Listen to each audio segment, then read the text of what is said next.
Euskal gizartean kaosa sortu nahi dute nazioarteko zibergaizkile informatikoek. Baina Arabako parke teknologikoan lan egiten duen talde baten misioa hori ekiditea da.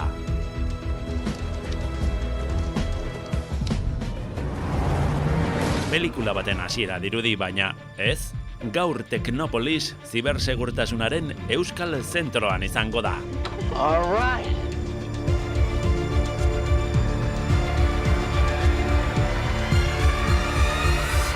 Kaixo Javier, oso pelikulero hasi naiz, baina ezakite zibersegurtasunaren munduak zer duen pelikuletan agertzen den horretatik. Bueno, badago zerbait, baina hau lan erreala da. Gu bakarrik gara langile espezializatuak, zibersegurtasun arloan, informatika da gure prestakuntza unibertsitatean. Eta, saiatzen gara, ahalik eta honen egiten gure lana Euskadirentzat erabilgarria izateko. Halare, pelikulen metafora horrekin jarraituz, zuek zarete pelikulako txintxoak, ez da? Bai. Gu saiatzen gara abisatzen eta kudeatzen zer egiten ari diren zibergaizkileak sarean.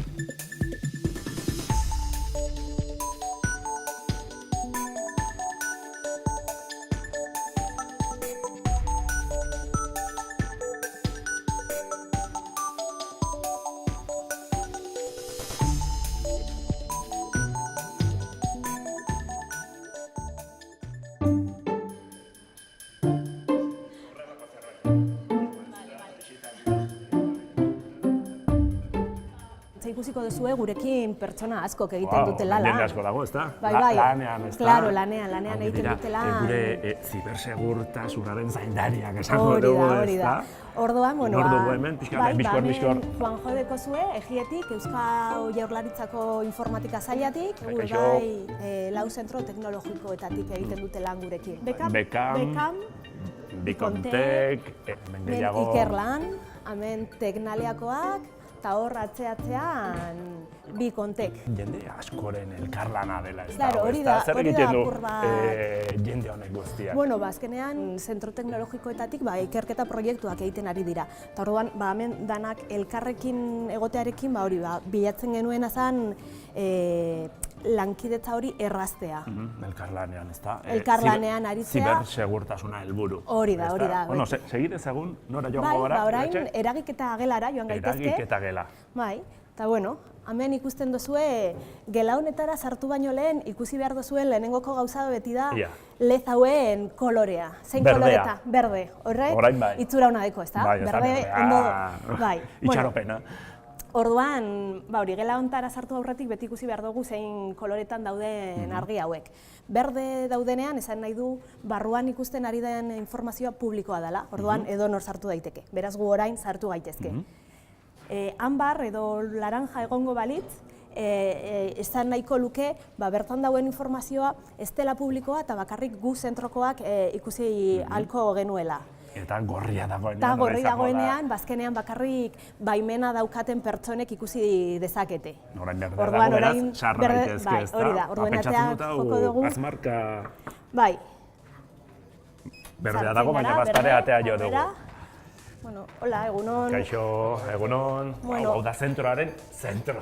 Hori da. Orduan hemen ikusi dezakezue. Mamia, gunea. Kaixo. Lankideak Eriz. Kaixo Eriz. Eta Asier. Haupa Asier eta Video Wall dotore askoa. Eta zer egiten da hemen telebista ikusteko, ez? Zaindu egiten da hemendik. Bai, bazkenean zibersegurtasuna monitorizatzen dugu azkenean, zein dan munduan eta zehazki batez ere Euskadin dauen egoera. Hor mundua, hor Euskadin, Asierri galdetu behar diot zer ikusten duen hemenik ez dugarako, ezertxo ere ulertzen Asier. Asier, azalduko didazu mesedez, zer diren puntu eta zenbaki horiek guztiak? Esieri egingo naiz, zer esan nahi du informazio horrek? Hemen adirazita dagoena da gure adimen eredua. Ezkerrean ikusten direnak munduan zehar dauden zundak dira. Zundek zibermehatxuak identifikatzen dituzte, Euskadin eragin dezaketenak. Ciberamenazas en este caso que pueden afectar en el ámbito de Euskadi. Zunda bat, zibersegurtasunaren hiztegian tranpa bat da. Nahita, ahultasunak dituzten ordenagailuak edo sareak dira zenbaki horiek. ingelesez honeypot deitzen zaiezundei, ez poto, alaxe funtzionatzen dutelako. Ahultasunak sumatu orduko eraso egiten diete gaizkileek. Eskuineko pantailako zenbakiak berriz, arriskuan dauden interneteko helbideak dira, baina kasu honetan ez nahita. IP hauen jabeek nolabait esateko, atea zabalik utzi dute, leihoren bat gaizki itxita daukate, giltzak sarrailan ahaztu dituzte.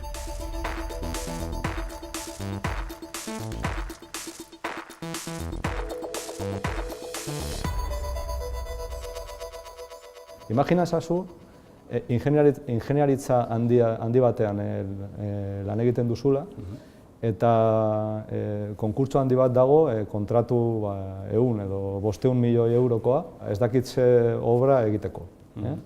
Eta zu prestatzen ari zara zure oferta, zure eskaintza, eta zure konpetidore batek edo batzuk, kontratatzen dute zibergaizkile batzuk zure informazioa lapurtzeko. Eta jakiteko zuk zer sartzen ari zaren, zein den zure ofertaren edukiera. Zure konpetidoraren oferta zurea baino asko hobe esango da, eta zuk galduko duzu konkursoa. Eta galera da 500 milioi euro. Eta hori gertatzen da? Bai, gertatzen da, baino egunero.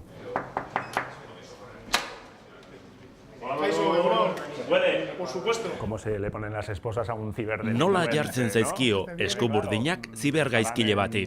Euskalon ondagoen, Hong Kongen, Txinan, Estatu Batuetan, Errusian... Edonon egon daitezke. Printzipioz, haien erreminta informatiko berdinak erabiltzen ditugu, haien arrastoa jarraitzeko eta gaizkilea non dagoen jakiteko. Eta gero, harrapatzeko beste poliziekin akordioak ditugu.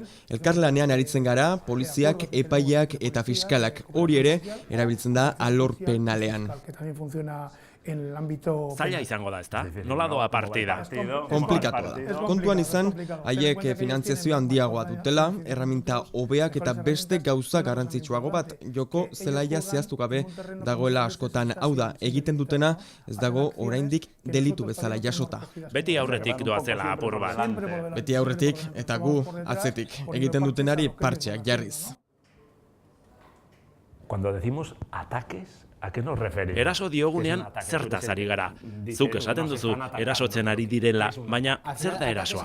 Askotariko erasoak daude. Adibidez, birus batek norbait kutsatzen duenean, hori eraso bat da. Imaginazioa dute erasotzaileek. Bai, argiak dira, eta azkar evoluzionatzen dute. Adibidez, APT erasoa, Advanced Persistent Threat, edo mehatxu aurreratu iraunkorra izenekoa. Este tipo de ataque lo que hace es un ataque dirigido. Eraso zuzendu bat da. Enpresa bat erasotzeko aurrez bertako langileak ikertzen dituzte, haien zaletasunak, sare sozialak, eta hori baliatzen dute. Pertsonen bitartez eraso egin. Kate begi aula gu gara. Ez zait hori gustatzen. Asko erabiltzen den arren nahiago dut pertsonak kate begi indartsua direla esatea.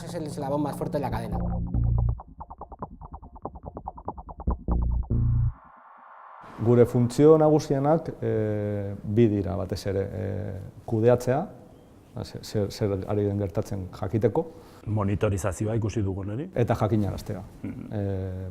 Jakinaraztea enpresa bati, ertzainari edo zeozer egin dezaken norbaiti. Adibidez, imaginazazu kudeatzen ari garen eraso bat Argentinatik Euskadiko enpresa bati. Guk Argentinan ezin dugu ezer egin.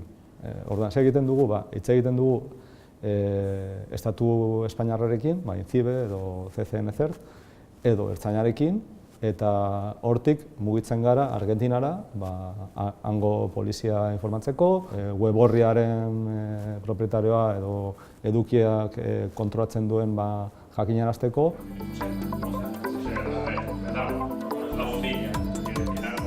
Zentroaren beste egiteko bat, zibersegurtasunaren euskal ekosistema sustatzea da.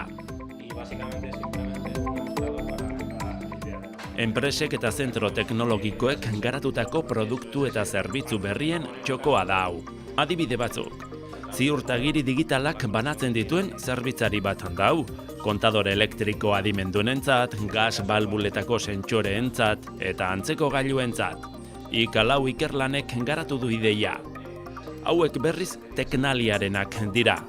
sare industrialetan komunikazioa monitorizatu eta erasoak edo mehatxuak detektatzeko sistema bat, edo beste hauxe, azpiegitura kritikoetan jendeak USB kutsatuak sarrez ditzan puntu garbi bat. Usar dentro de mi infraestructura. El objetivo es proteger toda mi zona industrial de toda la información que vea vía USBs. Entonces, en este caso voy a corregir un virus, un WannaCry, ¿vale? Entonces te digo que entras a un WannaCry y yo te permito que continúes. Y ahora ya podemos entrar, que son los únicos pendrives que son válidos en mi infraestructura. Estos que sé que están limpios y que la información que está aquí dentro está totalmente limpia. Y estos son expulsados automáticamente. Ideia horiek produktu bat sortu daiteke, hortik startup bat sortu, eta startup hori pizkanaka handitu handia eta eguneroko bizitzan daukagun gauzekin hori batu eta eguneroko gauzetan erabili eta Guk erabili. Bai, guk erabili. Kutsa gotor bat ematen du honek. Baina ez da kutsa gotorra, azkenean... Berriz ere atzmarka. Faraday... Ui, ezin gara sartu. Oi. A ber, berriz saiatu gara. Bai. Emozio pixi bat ematen, ezta? Faraday kaiola bat. Bai, Faraday gela bat da. Orduan, elektromagnetikoki isolatua dagoen gela bat da. Eta zertarako? Orduan, zertarako? Batez ere, mugikorrak edo ordenadoreak edo lan aztertu behar direnean, gela hontan aztertzen dira batez ere prozedura judizialetan edo polizialetan. Azkenean, azterketa horiek baldintza berezi batzuetan egin behar dira eta isolamendu elektromagnetiko hori behar dute. Bueno, atea etxiko dugu, probatxo bat egin behar dugulako, ezta? Esan dugu, hemen bildorra ematen du, Hasieran bildorra ematen du, baina ez da ezer gertatzen. Eta erakutsiko dugu, erabat isolatuta dagoela. Hori da, kobertura gabe geldituko gara. Eta horrek esan nahi du, zibergaizkileek egindako delituen frogak bilatu daitezkela hemen. Beitu, badau, ontze bai. Kamara utziko dugu hemen? Utzi. Agur, Venga, agur, hemen izten zaituztegu.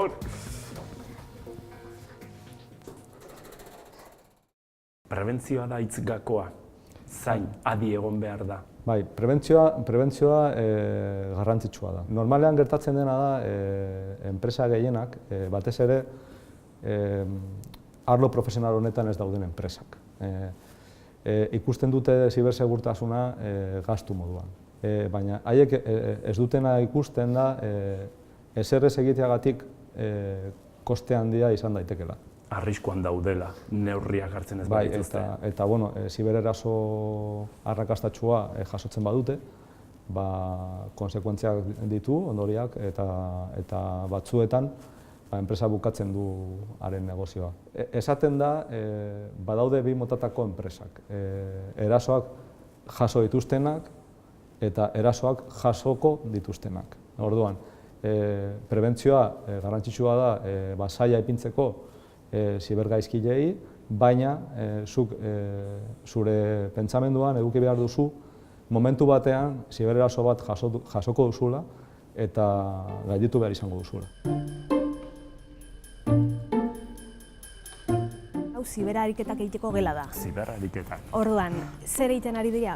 Momentu honetan erronka bat ipini diegu, hemen dauden pertsona hauei, eta erronka hori da azkenean aplikazio bat dago, diru transferentziak egiteko erabiltzen den aplikazio bat, orduan hemen dauden pertsona guztiek saiatu behar dira aplikazio hori hackeatzen eta dirua lapurtzen. Horregatik daude hain serio. Hori da. Orduen, diru gehien lapurtzen duenak irabaziko du erronka.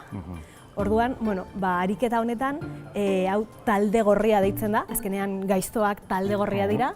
Beste ariketa mota batzutan talde urdin bat bebai egoten da. Talde urdina egongo balitz, azkenean talde urdinak defendatu beharko luke. Amenatzekoak? Amenatzekoak talde zuria dira. Azkenean da kontrol gela. Orduan hemen talde zuriak egiten duena da apur bat ariketa zuzendu eta begiratu hori. Zeinek erasotzen duen, nork irabazten duen, nork galtzen duen, eta apur bat kontrola daukate. Epaileak nola bai, ez da?